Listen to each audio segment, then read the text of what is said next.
नमस्कार, मैं एडवोकेट विकास यादव एक बार फिर से स्वागत करता हूं आप सबका नई वीडियो में। आज हमारा फैमिली लॉ का लास्ट पार्ट है, पार्ट 3 है। इससे पहले 2 पार्ट्स हम कर चुके हैं।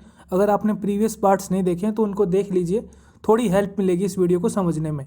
तो पहला क्वेश्चन है, under the Hindu maintenance and adoption act 1956 which of the both following circumstances, जो उस सर्कमस्टांसेस की बात कर रहा है ए और बी के बारे में, can a dependent enforce his right to maintenance against a transferee. तो बेसिकली ये एक प्रकार का सेक्शन है। सेक्शन 28 में ये बात साफ साफ दी गई है कि भाई अगर कोई ऐसी प्रॉपर्टी है जो आप किसी ट्रांसफरी को दे देते हो, लेकिन उस प्रॉपर्टी पे किसी डिपेंडेंट का हक है मेंटेनेंस के तौर पे, तो उस टाइम पे क्या क्या सिचुएशन बन सकती है और कब वो जो बंदा मेंटेनेंस चाह रहा है, डिपेंडेंट बंदा जो मेंटेनेंस चाह रहा है, वो ट्रांसफरी के अगेंस्ट ये राइट उसका बनता है। तो सेक्शन 28 खोलिए, Hindu maintenance and adoption act. देखिए इंडेक्स अगर आपने पढ़ रखा है तो ट्रांसफरी वर्ड सुन के ही आपको पता लग गया होगा, ट्रांसफरी ऑफ एन एस्टेट, कि हाँ भाई ये पक्का पक्का कोई ना कोई सेक्शन में था, मैंने पढ़ा था, ध्यान आ रहा है मुझे। तो इसीलिए कोई भी एक्ट अगर आप पढ़ते हो तो एक बार इंडेक्स उसका पढ़ के जाना थोड़ा सा ऊपर से, ताकि एग्जाम में क्वेश्चंस आप वहाँ से निकाल पाओ आसानी से। सेक्शन 28 देखोगे, साफ साफ लिखा हुआ है, the right to receive maintenance में be enforced against the transferee if the transferee has the notice. बस 2 कंडीशन होनी चाहिए उसको, एक तो नोटिस होना चाहिए इस राइट का कि हाँ भाई डिपेंडेंट का उस पर राइट है मेंटेनेंस का, और एक ट्रांसफरेंस है वो ग्रेचुअस होनी चाहिए, तभी आपका वो वहाँ पे वैलिड होगा। तो option C is the right answer. Both A and B. आगे बढ़ते हैं।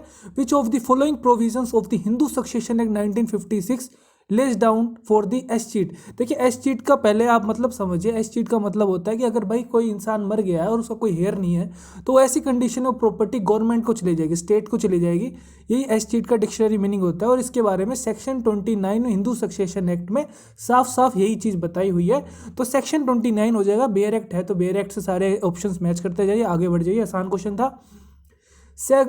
If a man marries a girl who is within his prohibited relationship, ठीक है, जैसे पता है आपको प्रोबेटेड रिलेशनशिप और सेपेंडर रिलेशनशिप में मैरिज वर्ड होती है, सेक्शन 5 में साफ साफ कह रखा है। एंड इज कस्टम, लेकिन उसमें यह भी कह रखा है अगर कस्टम दोनों के, ईच ऑफ दो पार्टीज अगर कस्टम अलाउड करते हैं प्रोबेटेड मैरिज तो वो कर सकते हैं। यहाँ पे कह रहा है कि कस्टम भी उनके परमिट नहीं कर रहे ऐसी मैरिज करने को, तो ऐसे इंसानों किस कौन से सेक्शन के अंदर पनिशमेंट दी जाएगी। तो सेक्शन 18B आप देखिए, option C is the right answer. 18B में साफ साफ लिखा हुआ है कि क्लोज 4 और 5 को वायलेशन जो करेगा उस इंसान को सिंपल इम्प्रिजनमेंट मिलेगी, 1 महीने तक की सजा मिलेगी, और साथ में फाइन मिल सकता है जो कि 1000 तक का हो सकता है, या फिर दोनों और विद बोथ। इसके अंदर क्लोज 4 में आपको बता रखा है प्रोबेटेड रिलेशनशिप के बारे में, क्लोज 5 में बता रखा है सेपेंडर रिलेशनशिप के बारे में। अगर आपको डिटेल में पढ़ना है तो सेक्शन 3F और 3G पढ़ लेना। 3F में सेपेंडा के बारे में बता रखा है, और 3G में आपका प्रोबेटेड रिलेशनशिप के बारे में डेफिनेशन क्लोज में बता रखा है।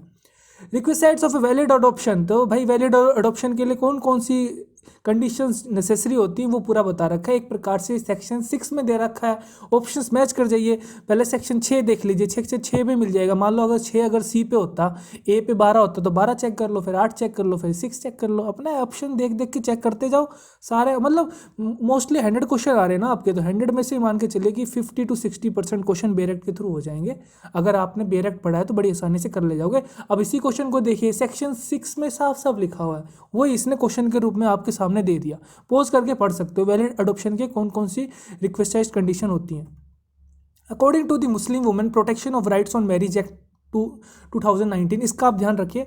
Muslim women protection of rights on divorce act है 1986 का, वो आया था शाह बानो केस से, जहाँ पे उसको इद्दत पीरियड के बाद भी मेंटेनेंस देनी पड़ी थी अगर वाइफ अपने आप को मेंटेन करने में असमर्थ है तो। और ये वाला आया था ट्रिपल तलाक जब अनकॉन्स्टिट्यूशनल हुआ था शायरा बानो वाले केस में। वो शायरा बानो केस के बाद 2017 में वो केस आया था, 2019 में फिर ये लाया गया। तो ये दोनों एक्ट दोनों इन केस के जजमेंट्स के बाद आए हैं, और दोनों जजमेंट्स आपसे प्रीवियस ईयर क्वेश्चन में पूछे हुए हैं। कल के अगर पार्ट नहीं देखा तो उसके अंदर आप देख लेना, ये दोनों क्वेश्चन आए हुए हैं। और ये act Muslim women protection of rights on marriage act and rights on divorce act, दोनों एक्ट इंपॉर्टेंट है। अगर आपके बेयर एक्ट में नहीं है तो इनका आप प्रिंट आउट करा लेना, 5-6 पेज का बेयर एक्ट है, ज़्यादा बड़ा नहीं। तो आप ये देखोगे option D is the right answer. ये वॉइड भी होता है, कॉग्निजेबल भी होता है, और कंपाउंडेबल ऑफेंस होता है, लेकिन ये कंपाउंडेबल होता है वाइफ के इंस्टेंस से, मजिस्ट्रेट की परमिशन से। तो 3, 4, 7 सेक्शन पढ़ोगे आप इस एक्ट का, तो इसमें साफ साफ दिखेगा कि ये वॉइड भी होता है, कॉग्निजेबल भी होता है, और कंपाउंडेबल भी होता है। The Hindu succession amendment act 2005 provides for the women, इसको पता है काफ़ी इंपॉर्टेंट अमेंडमेंट था। इसके बाद से वुमेन को पर्सनली राइट्स मिलने लगे थे। Option 4 is the right answer. ज़्यादा डिटेल में पढ़ना है आपको तो सेक्शन 6 आप पढ़ सकते हो हिंदू सक्सेशन एक्ट का, काफ़ी बार रिपीट हुआ है इसलिए मैं डिटेल में नहीं जाऊँगा। प्रीवियस पार्ट्स देखिए आप, उसमें मैंने बता रखा।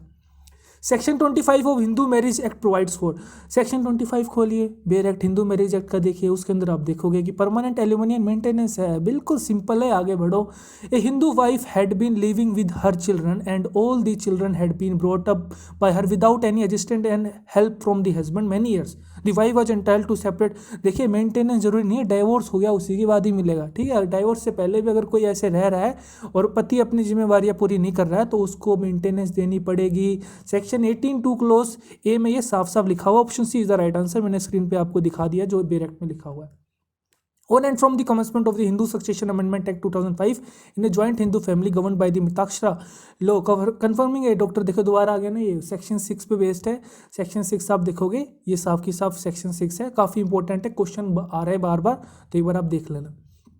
A marriage between a girl, एक गर्ल है जिसकी उम्र 22 साल है, यानी कि उसने एज वाला तो कंडीशन फुलफिल कर दी जो 18 साल होती है लड़कियों की, लेकिन उसको क्या किया कि उसने जो रिलेशन में शादी करी है वो क्या है, उसके मैटरनल अंकल का सन है, यानी कि मामा का बेटा है, जो एक प्रकार का प्रोबेटेड रिलेशनशिप में शादी है और जो कि वॉइड शादी होती है, तो ये वॉइड शादी होगी। Section C is the right answer. Prohibited relationship में सेक्शन 3G बता रखा है प्रोबेटेड रिलेशनशिप कौन कौन से होते हैं। तो हिंदू मैरिज एक्ट 1955 ब्लैंक कर दिया इसने, petition in which degree of restitution conjugal rights, ये अपन ने कल भी देखा था कि ये एक प्रकार का ब्रेकडाउन ऑफ मैरिज है। Section 13(1)(a) breakdown of marriage होता है।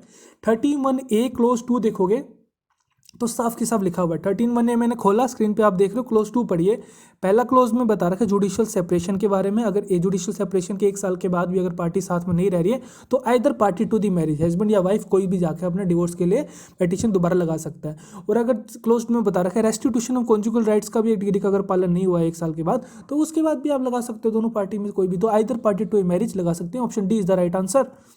दी ऑफेंस अंडर दी आप देख रहे हो ना, चीज़ें सारी आपको बेयर एक्ट में मिल रही हैं, बस थोड़ा सा अगर आपने बेयर एक्ट को डिटेल में पढ़ रखा है, बस केवल पढ़ ही रखा है, इस एग्जाम के लिए तो बस पता ही होना चाहिए ना, तभी तो उन्होंने अपन को अलाउ किया कि भाई आप बेयर एक्ट ले जा सकते हो, लेकिन बेयर एक्ट को भी फास्ट कर लोगे, पढ़ना सीख जाओगे तो आपको हेल्प मिलेगी ढूंढने में। The offences under the provision of child marriage act 2006, तो ये एक्ट है, इसके अंदर ऑफेंस जो है चाइल्ड मैरिज एक्ट, ये आपका कोग्निजेबल होता है और नॉन बेलेबल होता है। कोग्निजेबल यानी कि FIR लिखी जाएगी, बिना किसी मजिस्ट्रेट की परमिशन के इन्वेस्टिगेशन होगी। नॉन बेलेबल है यानी कि बेल आपका राइट नहीं है, आपको इसके लिए आपको हाई कोर्ट में, सेशन कोर्ट में एप्लीकेशन लगानी पड़ेगी, अगर वो अलाउ करते हैं तभी बेल मिलेगी, वरना नहीं मिलेगी।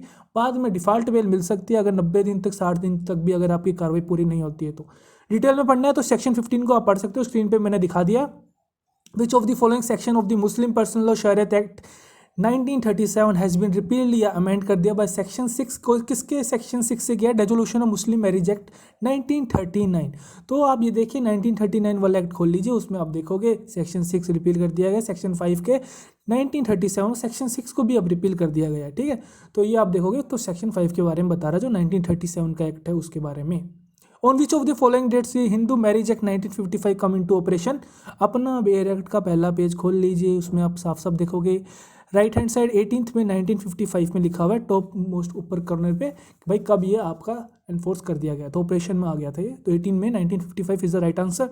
विच of the following properties were section 30 of the Hindu Succession Act 1956 govern, तो सेक्शन 30 खोलिए अपना, सेक्शन 13 पे हिंदू सक्सेशन एक्ट का देखोगे तो ये पांचों की पांचों तरवार, तवाजी, कुतुम्बा, कवरव, एल्लम, ये सारे की सारी उसमें दी, all of the above is the right answer. Screen पे आप देख सकते हो, पॉज करके डिटेल में पढ़ना हो तो पढ़ भी सकते हो। विच ऑफ द फॉलोइंग स्टेटमेंट या स्टेटमेंट्स इज, या कोई एक गलत है या सारी गलत है, ये आपको पता लगाना है। हिंदू मैरिज एक्ट के अंदर आप ये सिंपल क्वेश्चन अगर आपने सेक्शन 2 पढ़ रखा है उसमें बता रखा है कौन हिंदूज हैं, किस पे ये लागू होगा, किस पे नहीं लागू होगा, हिंदू के है ना, तो उसके बारे में बता रखा है, मुस्लिम पे लागू नहीं होगा ये, ठीक है ना, पारसीज पे लागू नहीं होगा, तो ये पूरा बता रखा है। लिंगायत के बारे में कि भाई वो भी हिंदू होते हैं, तो सेक्शन 2 को डिटेल में पढ़ोगे तो ये क्वेश्चन आपसे हो जाएगा। इसने पूछा कि फॉल्स स्टेटमेंट कौन सी है, तो थर्ड फॉल्स स्टेटमेंट है इसके अंदर। Which of the following sections of the Hindu Adoption and Maintenance Act 1956 Hindu adoption and maintenance act का पूछ रहा है कि भाई अमाउंट ऑफ मेंटेनेंस कौन सा सेक्शन बताता है। पेयर एक्ट खोलिए, 21 खोलिए, 22 खोलिए, 23 खोलिए, 24 खोलिए, जो मैच करता है मार्क कर दीजिए। 23 में बता रखा है अमाउंट ऑफ मेंटेनेंस। आगे बढ़ते हैं।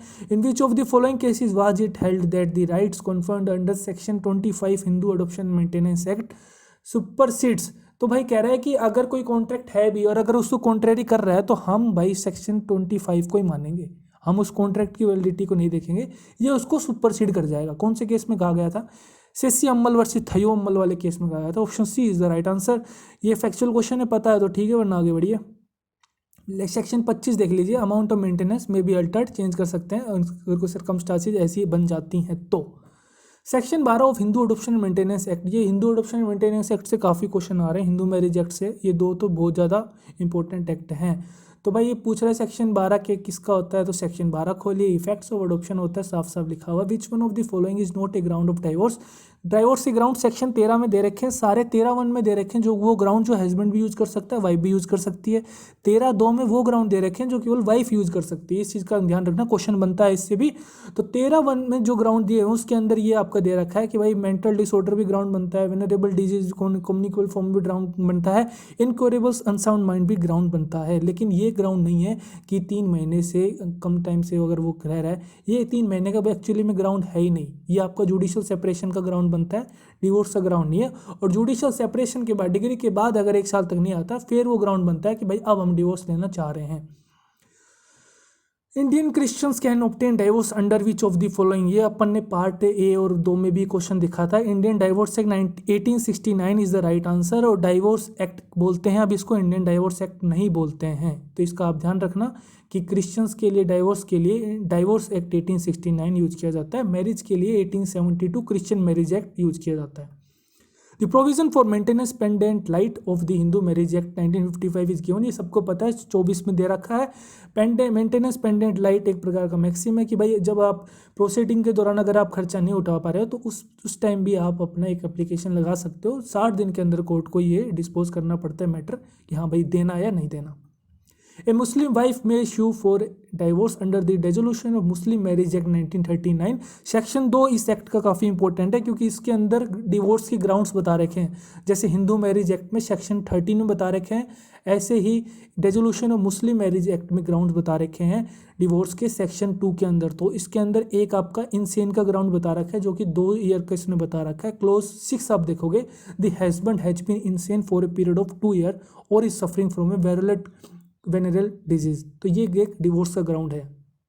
मुस्लिम women has option to be governed by the provisions of section 125 to 128 of criminal procedure code 1973 with section of the Muslim women protection of rights on divorce act. देखिए अब यहाँ पे अपन ने जो पहला क्वेश्चन इस वीडियो का देखा था, पहला या सेकंड क्वेश्चन था शायद, विद सेक्शन यहाँ पे बात कर रहा था मुस्लिम women protection of rights on marriage act 2019 के बारे में, और यहाँ पे बात कर रहा है 1986 के बारे में। ये वाला जो एक्ट था ये मेंटेनेंस के रिगार्डिंग बनाया गया था कि डिवोर्स के बाद इद्दत पीरियड भी खत्म हो जाता है, तो इद्दत पीरियड तक हस्बैंड को वाइफ के मेंटेनेंस देखनी होती है। जनरल रूल ये है मुस्लिम लॉ में, उसके बाद उसकी कोई जिम्मेवारी नहीं है। लेकिन अगर वाइफ अगर इद्दत पीरियड के बाद भी खुद को मेंटेन करने में असमर्थ है तो वो मेंटेनेंस मांग सकती है इस एक्ट के थ्रू।